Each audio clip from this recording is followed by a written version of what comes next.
up, Raider Nation? Welcome back to another episode of the Raider Critique. As you can see, I am doing this one solo. I want to wish everybody a Merry Christmas and Happy New Year, although it's not a very Happy New Year for us.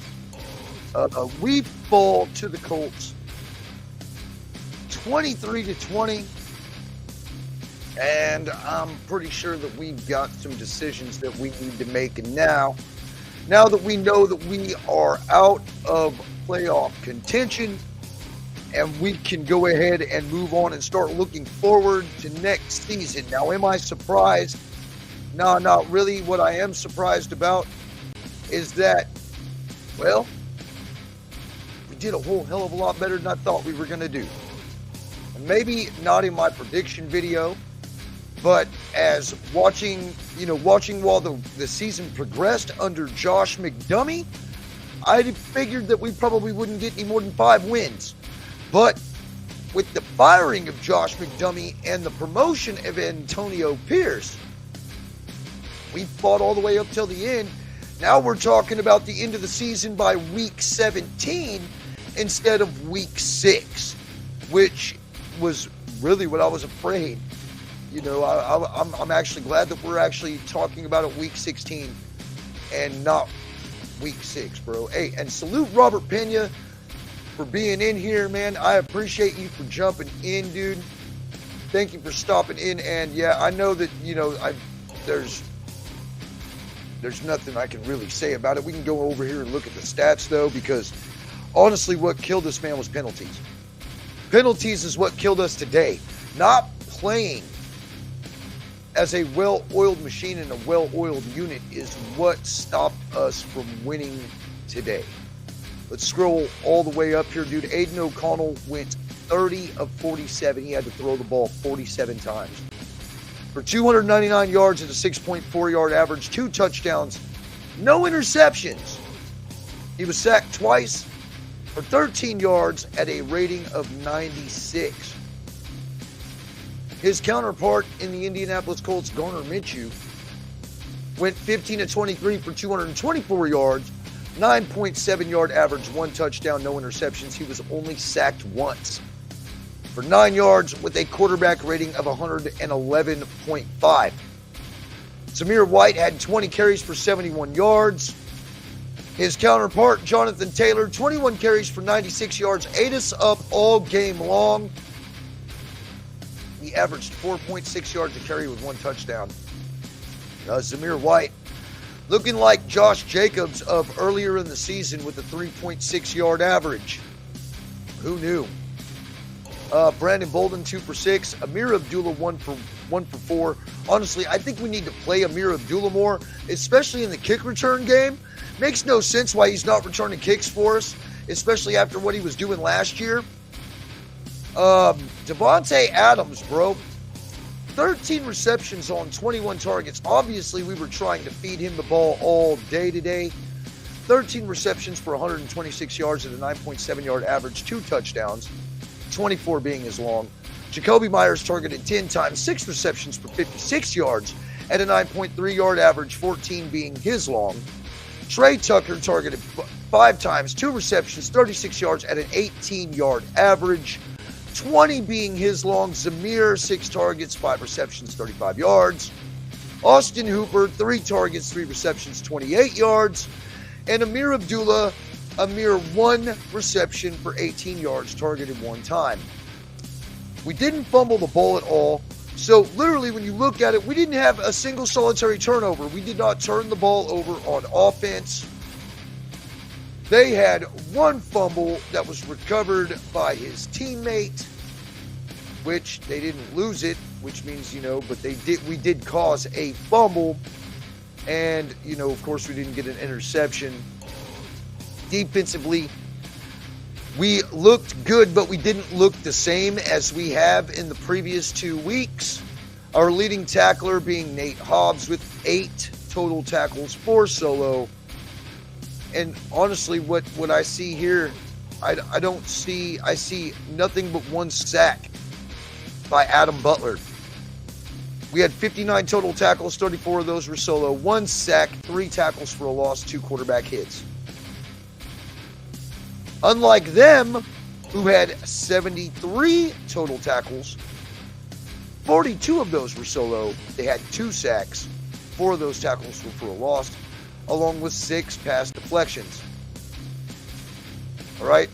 We also didn't score a touchdown on defense like we have in the previous 2 weeks. We've had 2 touchdowns for our defense each game the previous 2 weeks, and we didn't get none of that this week. All right. Go over here and look at kicking. A.J. Cole had 5 punts for 187 yards. Rigoberto Sanchez for them had 3 punts for 149 yards and a 49.7 yard average. 3 for 3 in field goals for them, 2 for 2 in field goals for us. And that's pretty much all she wrote. When we go over here and look at the team stats, which I like to go look at as well on these post-game reviews, we had 26 first downs, 26 first downs compared to their 16. 19 passing, 4 rushing compared to their 7 and 8. We got 3 first downs from penalties. They got 1. Third down efficiency, we were 5 of 15. You can't win games when we're 5 of 15 on third down conversions. We did make up for it with 2 for 2 on fourth down conversions. We did run 74 total plays for a 370-yard total game. 9 total drives compared to their 10. And we were averaging only 5 yards per play, while they averaged 6.6. They only had 215 yards passing compared to our 286. But that's what happens when you throw the fucking ball 47 times. All right? And compared to their 23. Yards per pass play, 5.8 compared to their 9. At least we didn't make any turnovers. We didn't throw any interceptions. We didn't fumble the ball. But we did get sacked twice for 13 yards. Time of possession, we actually dominated time of possession. All right, the only difference in these penalties in between whether we win or lose this game is these penalties. 7 for 54, man, compared to their 5 for 52. Right there. That's the tall telling sign. I'm gonna stop sharing that. I'm gonna go ahead and get on out of that, man. I want to thank everybody for jumping in here, man. Gord, Harmon, man, thank you guys for dropping in. Guys, it's a classic case, and we can't harp on it enough. Refs definitely weren't on our side this game, guys. The refs definitely were not on our side this game. The picked up flag, the no calls for pass interference, it seems to be the same thing I'm barking about every year. What a fucking shit show. That's a great way to call it. Happy New Year, everybody. What a fucking shit show we saw from the referees. Our defense, yeah, they didn't play how they normally have played in the last 2 weeks, but they played well enough for us to win. Our offense actually moved the ball and scored points. They did enough for us to win, but the penalties and the no calls, there should have been a lot more penalties against the Colts. This game, especially in pass interference, man, Devontae Adams getting ran into, no flag, no nothing. Aiden O'Connell, man, some of the placements, he did well this game, but some of the placements where he's throwing the damn ball makes me scratch my head. You're trying to throw a fade route into the end zone, but you underthrow it massively to where the defender can get his hand on the ball.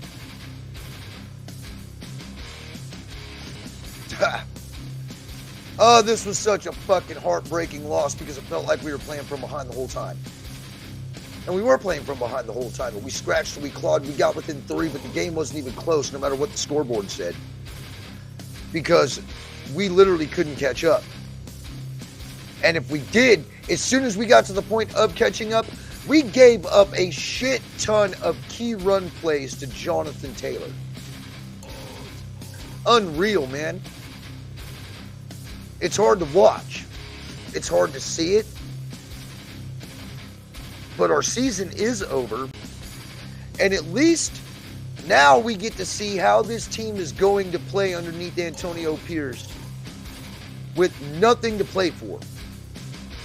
I think here within the next week, we're going to find out on whether Antonio Pierce is really going to win this job. And I think that's a huge question now, because since, we're probably going to be, top 15 now in the draft? So we're probably not going to get a play at quarterback unless we make some trades to move up. We're not going to the playoffs, but we're also not a complete shit show neither. So I don't see us in the top 10. I don't see us picking in the top 10. What do we do now? Well, obviously what we do now, it is what it is that we start planning for the future.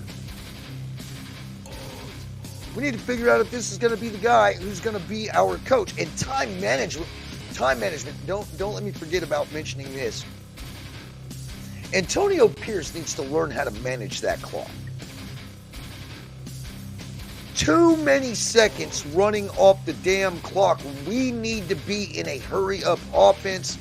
We need to be running with some type of sense of security, and we're not doing it. Everybody's looking around. They're scratching their heads. They're wondering what the fucking next play is going to be. It's taking too long to get the play call in. I don't know whether that's Bo Hardigree or whether that's Antonio Pierce, but time management is definitely an issue when it's coming from when we need to get the ball on the damn field. We need to get the ball moving. We need to get the ball snapped. Play clock's running down. Like, too many times I saw that this game. Too many times I saw that this game. And if Antonio Pierce is given the reins of this team, we need to go off and find ourselves an offensive coordinator who is proven. Because I believe Bo Hardigree isn't it. I don't know if Antonio Pierce is it, but I can tell you deep within my heart how I feel. Bo Hardigree is not it. Bo Hardigree, if anybody's up on the chopping block when it comes to the coaching staff this season, it's got to be the offensive coordinator. We've got to bring in an offensive coordinator. Now, number 2, we need a quarterback. AOC has done well for being thrown into the fire exactly what has happened to him, because he was not supposed to start this year. He was supposed to learn, and he was supposed to sit behind a veteran, proven starter who was supposed to be playing all the way throughout the season. Well, that man was supposed to be Jimmy Garoppolo, and obviously Jimmy Garoppolo, he couldn't stay healthy his whole damn career. What made us think he was going to be able to stay healthy this year? No, he didn't. So, Aiden O'Connell was thrown into the fire, and he did well for what he did. But we do need to go ahead and venture off and look for another quarterback. Now, am I saying go off and pull a Joe Flacco off of the bench, off of his couch to come play? No. No. Tired of kicking old tires with supposed new treads. And I'm not into that. I want to get somebody in here who's young, coachable, who's able to learn the system on whatever system that whichever head coach we have brings in here, if he's able to learn it quickly. And have him come in here and compete with AOC for the starting job. AOC has definitely earned his right to be at least second string. So, yeah, man. Let's bring in a Justin Fields if he's available. Let's bring in somebody who can be more mobile behind that shitty-ass offensive line we have. Jermaine Illuminor and your 2 false starts today. If I was doing a walk the plank, and I'm not even going to show the picture because I'm not going to do a walk the plank. I will tell you this. Jermaine Illuminor, you need to walk the plank. for the second time this year, motherfucker. You need to walk the plank because you are absolute trash. You are fucking garbage. You are inconsistent. You are the shit stain on the backside of my toilet. You literally suck. You are no good. You are fucking terrible, and you need to be replaced. Please retire. Please give us our money back. And also, please, by all means, apologize to the trees for stealing all the oxygen they provide us. And walk the plank, you worthless motherfucker, Jermaine Illuminor.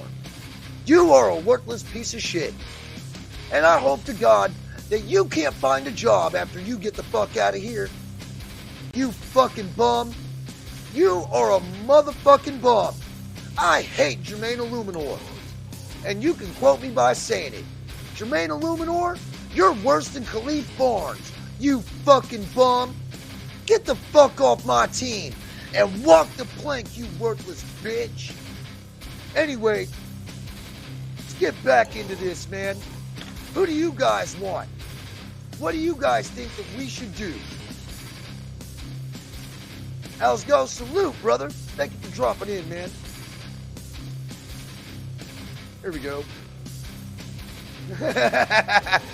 Yeah, we need something, man. We need something, dude. Yo, but fuck Jermaine Illuminor. Dude's a piece of shit. So what do we do from here? Well, for one, if we're getting rid of Jermaine Illuminor's bitch ass, we definitely need a right tackle. Somebody who can come in here and play that position well. Thayer Munford does well, bro. I like Thayer Munford. Go ahead and give him the starting spot. Put him in the starting spot. Let's see what he's got next game. All right? Now we're pretty much playing spoiler, man. We don't need Denver to win. And we definitely would like to sweep Denver. So we need to come in next week and put a beating on Denver and to give Antonio Pierce at least that much more to becoming the head coach. If that's, what everybody wants. To me, I think, what's going on, Art White? I think we need to, I would like to keep Antonio Pierce. I'd like to see what he can do with his own staff coming in here. Now where he doesn't have to deal with dudes like Bo Hardegree. Bo Hardegree to me, man. Bo Hardegree to me is pretty shitty as well. And our defense is pretty damn badass, man. Bringing another young quarterback. I like bringing in another young quarterback. Now, can we trade up in the draft? Here's what I wonder, man. Is Devontae Adams going to want to be here one more year? Josh Jacobs going to want to come back and play? I don't know, man. Zamir White pretty much doing the same thing behind this offensive line Josh Jacobs was. So it tells me the offensive line needs to be rebuilt, so you're definitely right about that. Do we draft offensive line?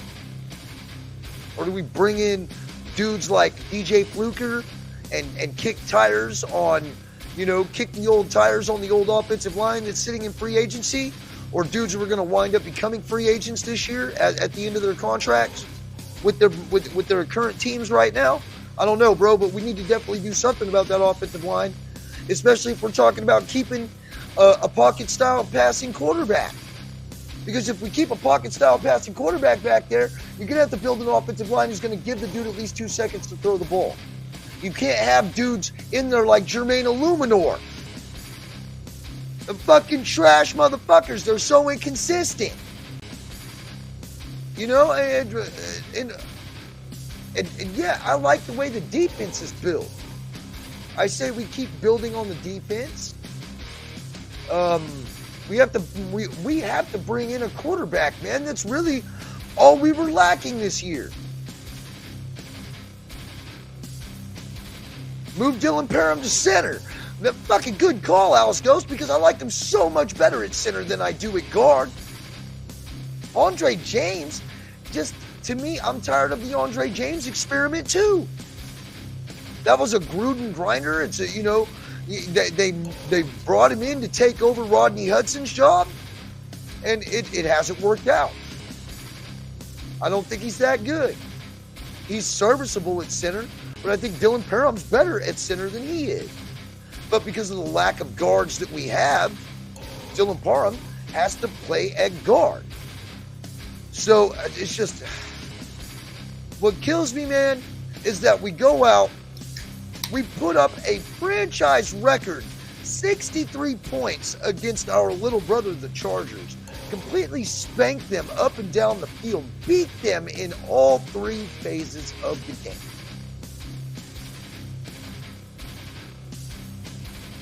Come out next week, beat the Chiefs 20-13. We fucking beat the Chiefs. Antonio Pierce is now gloating. Hey, all these other motherfuckers that you guys brought in here are supposed to be gurus. They couldn't do what the hell we just did on a coach team that I led.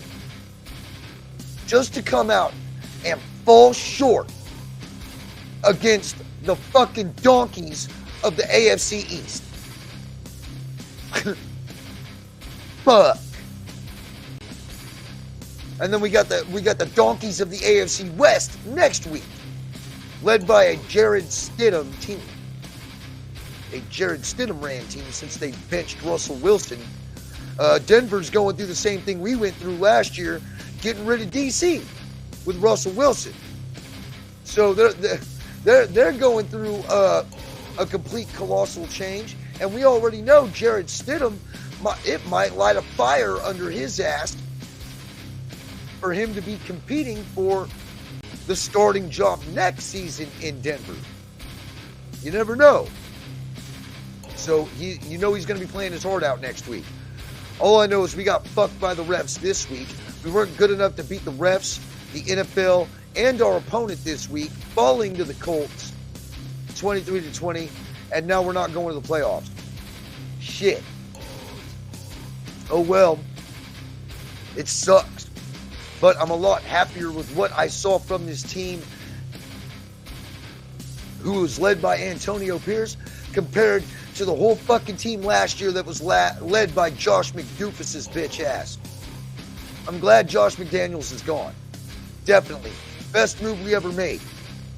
Best move we ever made was getting rid of that motherfucker, especially after he got rid of our franchise quarterback. So, you know, and he changed up everything where he got rid of Darren Waller, and, you know, we had to literally start putting pieces in here to cover up the pieces that he got rid of. He was trying to go younger and build it with his own fucking team, you know, build it with his own people, build it with his own squad. And in all actuality, some of the guys he brought in weren't bad, dude. Jacoby Myers isn't bad. You know? Jakob Johnston, even though he had a penalty against him today and he's been battling going from practice squad to the active roster all season long, wasn't a bad pickup. He just didn't know how to get the best from his players. And Antonio Pierce did. But if Antonio Pierce knew how to manage the time better, we might have been talking about a different story this game. But instead, now we're talking about, okay, now we got to figure out what we're doing for next year. Shit. It pisses me off, but I'm kind of glad it's over. We've got one more game against the Denver Donkeys for this season, and hopefully we can end the season at 8-9.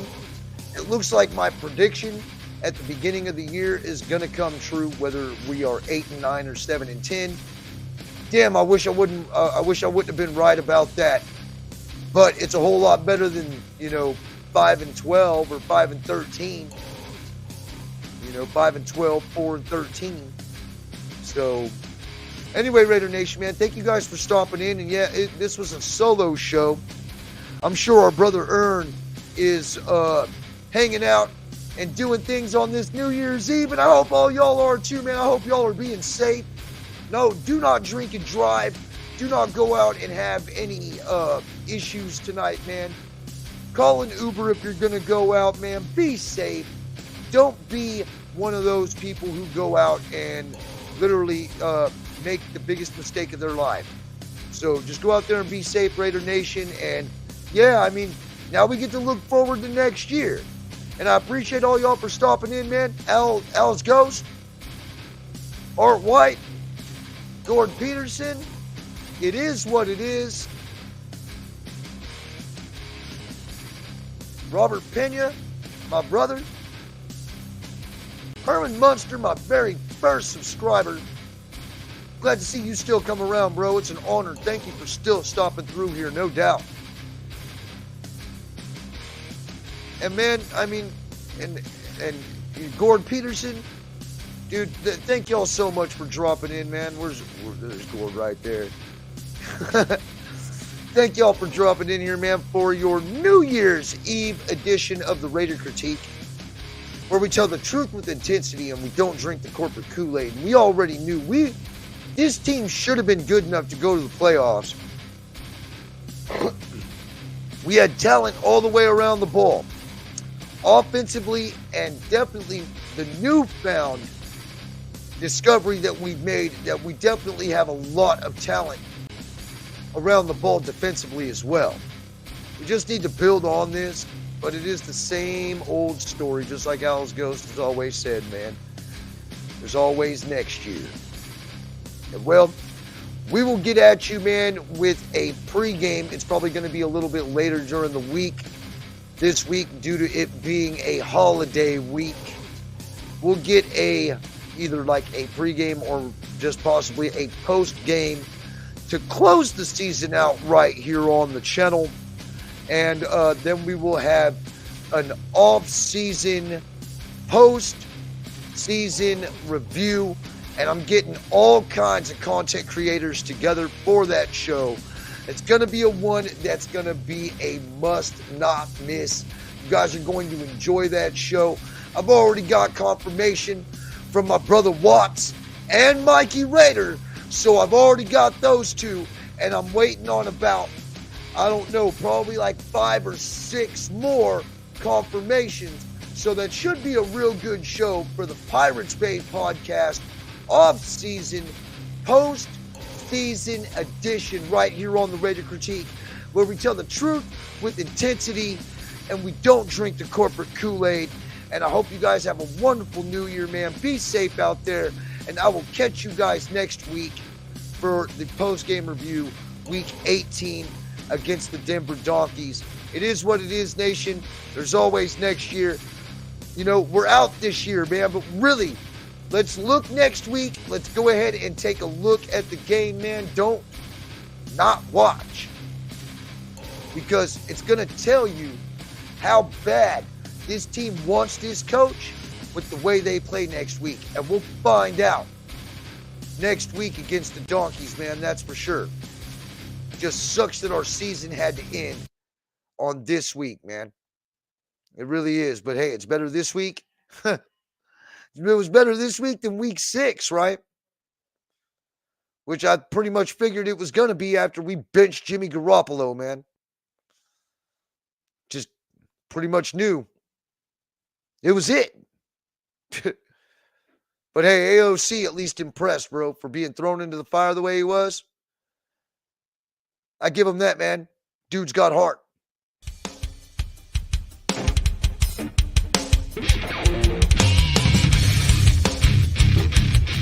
Bye.